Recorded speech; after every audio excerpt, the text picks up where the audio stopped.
उत्तराखंड में 40 वर्षीय महिला अपने पति और बच्चों को छोड़कर लापता हो गई। पति का आरोप है कि करीब 22 वर्षीय युवक विनीत कुमार उनकी पत्नी को अपने साथ ले गया है। जानकारी के अनुसार विनीता देवी और उनके पति विनोद बिष्ट मूल रूप से रुद्रप्रयाग जिले के कौता गांव में रहने वाले हैं। दोनों की शादी करीब 20 साल पहले हो चुकी है। पिछले करीब 15 वर्षों से परिवार ऋषिकेश में किराए के कमरे में रहता था।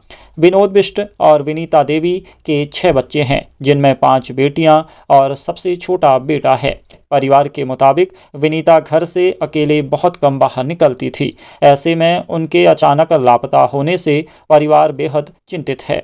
बताया जा रहा है कि विनीता बिष्ट और आरोपित विनीत कुमार दोनों 14 तारीख की शाम से लापता हैं। पति विनोद बिष्ट का आरोप है कि करीब 22 वर्षीय विनीत कुमार उनकी पत्नी को अपने साथ ले गया है। विनीत मूल रूप से यूपी बिजनौर का रहने वाला है और ऋषिकेश में किराए के मकान में रहता था।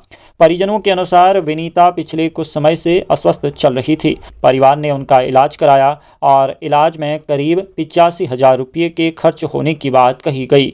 इसके बावजूद जब उन्हें अपेक्षित आराम नहीं मिला तो परिवार को विनीता के भूत प्रेत बाधा से पीड़ित होने की आशंका हुई। इस दौरान कथित तौर पर परिवार की मुलाकात आरोपित विनीत कुमार से हुई। इसके बाद विनीता और विनीत के बीच संपर्क बढ़ने की बात सामने आई। परिवार का आरोप है कि इसी संपर्क के बाद विनीता 14 तारीख की शाम घर से लापता हो गई। पति विनोद बिष्ट का ये भी आरोप है कि विनीता घर से जाते समय करीब 3 लाख रुपये के कीमती आभूषण और 35,000 रुपये नकद अपने साथ ले गई है। इनमें एक गले का गलोबंद, कानों के झुमके तथा पति और बेटे की चेन शामिल होने की बात कही गई है।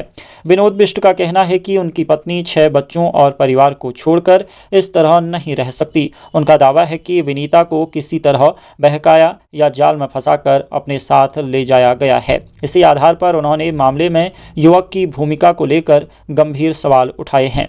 पति का ये भी आरोप है कि आरोपित युवक पहले भी इस तरह की घटना को अंजाम दे चुका है। पत्नी के लापता होने के बाद विनोद बिष्ट ने उत्तराखंड सरकार, शासन प्रशासन और यूपी की योगी सरकार से मदद की गुहार लगाई है।